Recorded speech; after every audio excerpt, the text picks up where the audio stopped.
Le cyprès, reconnaissable entre tous avec sa forme élancée. Cet arbre d'ornement très répandu en zone méditerranée marque le début de la saison pollinique.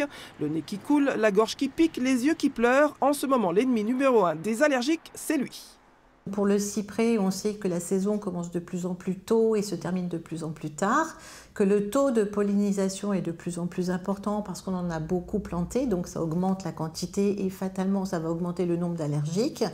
La pollution vient bouger un petit peu aussi les lignes, soit en fragilisant nos muqueuses, donc on va être plus réceptif, soit en modifiant un petit peu le pollen et en le rendant encore plus agressif. Le cyprès, mais aussi l'aulne et le noisetier, ces arbres occupent les 3 marches du podium dans le Var et les Alpes-Maritimes. En PACA, nos territoires plus éloignés du littoral sont moins touchés, mais d'une manière générale, nous voyons ici que les pollens d'arbres sont au pic maximum dans les 3/4 de l'Hexagone.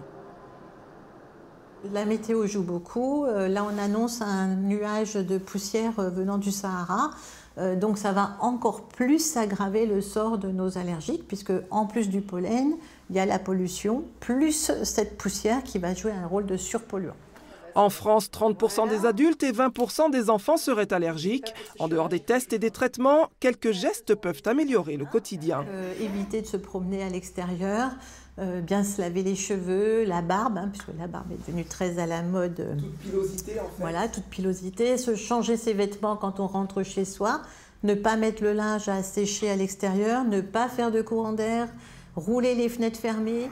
Toutes ces mesures contribuent à limiter l'impact du pollen sur les muqueuses. Rien ne vous empêche en parallèle de vous informer sur les conditions sanitaires en temps réel via des applis d'alerte allergie ou la consultation des relevés du RNSA, le réseau national de surveillance aérobiologique.